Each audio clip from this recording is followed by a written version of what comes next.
Assalamualaikum warahmatullahi wabarakatuh. Selamat pagi anak-anak. Bagaimana kabar kalian hari ini? Mudah-mudahan kalian dalam keadaan yang baik.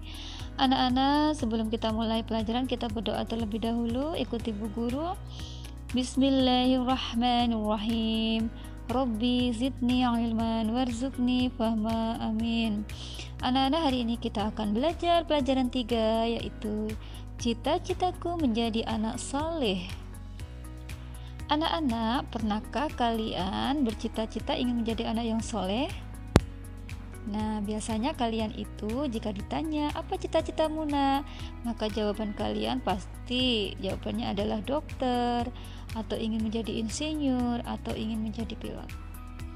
Pernah kalian ketika ditanya oleh Bu Guru, anak-anak apa cita-cita kalian? Kemudian anak-anak menjawab, cita-cita saya menjadi anak yang soleh. Nah, mungkin mulai hari ini ketika anak-anak ditanya, anak-anak apa cita-cita kalian? Nah, anak-anak akan menjawab, saya akan menjadi dokter yang soleh, saya akan menjadi insinyur yang soleh, atau mungkin saya akan menjadi guru yang soleh. Seperti itu ya anak-anak. Soleh artinya baik, jadi anak yang soleh artinya adalah anak yang baik. Anak yang soleh itu ciri-cirinya adalah selalu taat kepada Allah Subhanahu wa Ta'ala. Kemudian jujur, hormat dan patuh kepada kedua orang tua. Juga hormat dan patuh kepada guru. Setia kepada teman serta menghargai sesama. Nah, jika anak-anak mempunyai sifat yang seperti itu, berarti anak-anak termasuk anak-anak yang soleh. Amin. Yang pertama yang akan kita pelajari adalah orang jujur disayang Allah. Nah, anak-anak pasti ingin ya disayang oleh Allah Subhanahu wa Ta'ala. Tentu jawabannya adalah iya. Nah, sebelum itu kita nyanyi dulu ya anak-anak, ikuti Bu Guru. Jika kau anak soleh bilang saya. Jika kau anak soleh bilang iya. Aku anak yang soleh, cinta Allah Rasulullah, dan juga sayang orang tua. Yang pertama, jujur kepada Allah Subhanahu wa Ta'ala. Anak-anak yang selalu jujur kepada Allah, dia selalu mentaati perintah Allah Subhanahu wa Ta'ala. Contohnya, anak-anak akan selalu sholat meskipun tidak dilihat oleh siapapun. Guru yakin anak-anak karena sudah kelas 5, kalau di rumah selalu rajin ibadah sholat 5 waktu.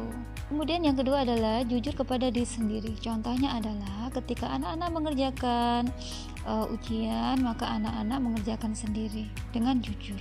Ketiga adalah jujur kepada orang lain. Misalnya ketika anak-anak disuruh berbelanja ke warung, nah ketika ada uang kembalian maka dikembalikan kepada ibu. Dan ketika kita berjanji kepada siapapun maka kita harus menepati janji itu. Anak-anak yang selalu menepati janji termasuk anak-anak yang jujur. Sampai di sini anak-anak sudah paham ya? Orang jujur disayang Allah. Kemudian lanjut yang B, yang kedua, hormat dan patuh kepada orang tua dan guru. Hormat dan patuh kepada orang tua terus selalu kita terapkan dalam kehidupan kita sehari-hari. Anak-anak, selama 9 bulan anak-anak di dalam kandungan ibu. Kemudian ketika suatu saat lahir, maka ibu mengasuh, membimbing dengan kasih sayang, memberi makan, minuman, pakaian, serta mendidik. Ibu juga mengajari kalian mengaji, belajar, dan mengajari apapun dalam hal kebaikan. Dan setiap hari orang tua juga selalu mendoakan kita agar menjadi anak yang soleh dan soleha, menjadi anak yang selalu patuh kepada kedua orang tua, kemudian selalu dapat berguna bagi bangsa dan negara. Anak-anak, oleh karena itu maka setiap anak-anak selesai sholat, jangan lupa ya doakan kedua orang tua kalian. Bagaimana doanya? Ya, Bismillahirrahmanirrahim. Rabbighfirli wa liwalidayya warhamhuma kama rabbayani shaghira. Ya Tuhanku, ampunilah aku dan kedua orang tuaku, dan sayangilah kedua orang tuaku sebagaimana mereka telah memelihara dan mendidikku di waktu aku masih kecil. Yang kedua, hormat dan patuh kepada guru. Contoh sikap hormat dan patuh kepada guru, misalnya ketika kita berbicara dengan guru, maka dengan sikap santun, berbahasa yang baik dan benar, Kemudian rendah hati, tidak sombong, dan tidak boleh merasa lebih pintar. Dan ketika misalnya di sekolah mengadakan gotong royong, Bapak Ibu guru semuanya kerja bakti membersihkan sekolahan, maka kita sebagai anak yang soleh membantu Bapak Ibu guru dalam melakukan gotong royong tersebut. Mengapa kita harus hormat dan patuh kepada guru, anak-anak? Ya, karena guru telah mengajari kita, membimbing kita untuk beribadah, membaca Al-Quran, mengajari kita berbahasa yang baik, mengajari kita berhitung, membaca, mengenal lingkungan alam, serta belajar apapun. Yang terakhir yang akan kita pelajari adalah tentang indahnya saling menghargai. Bangsa Indonesia adalah bangsa yang beragam suku, agama, serta adat istiadat. Di tengah keberagaman itu, maka kita harus menumbuhkan sikap saling menghargai. Sikap tersebut antara lain menghargai pendirian orang lain. Contohnya, kita, sama orang muslim itu ada yang memiliki perbedaan dalam pelaksanaan ibadah sholat subuh misalnya. Ada yang melakukan menggunakan doa kunut dan ada yang tidak. Nah, kita tidak perlu mempermasalahkan itu ya anak-anak, karena sholat subuh menggunakan kunut atau tidak tetap sah hukumnya. Kemudian menghargai keyakinan orang lain. Ketika kita di sekolah mempunyai teman yang berbeda agama, kita tetap harus saling menghargai. Saling menghargai perbedaan itu, saling menghormati satu dengan yang lainnya. Kemudian menghargai pendapat orang lain. Misalnya ketika kita di sekolah, kita belajar secara kelompok. Nah, setiap siswa pasti akan memiliki pendapat yang berbeda-beda.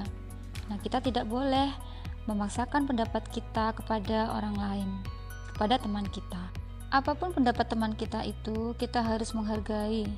Dan anak yang selalu menghargai pendapat orang lain termasuk adalah anak yang saleh. Sampai di sini anak-anak sudah jelas apa yang sudah Bu Guru sampaikan? Mudah-mudahan cukup jelas ya anak-anak. Kesimpulan belajar hari ini adalah kita harus bercita-cita menjadi anak yang saleh ya anak-anak ya. Kita selalu disayang Allah Subhanahu wa Ta'ala, juga disayang sesama.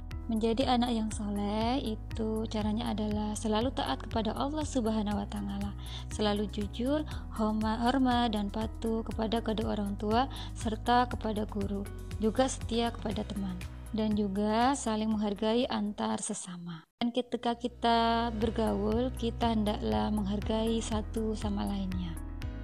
Terima kasih banyak anak-anak sudah menyimak pelajaran hari ini. Mari kita tutup dengan alhamdulillah. Alhamdulillahirabbil alamin. Mudah-mudahan bermanfaat dan kalian terapkan dalam kehidupan kalian sehari-hari. Pesan Bu Guru, cintai Allah, cintai Rasulullah, sayangi kedua orang tua kalian. Wassalamualaikum warahmatullahi wabarakatuh.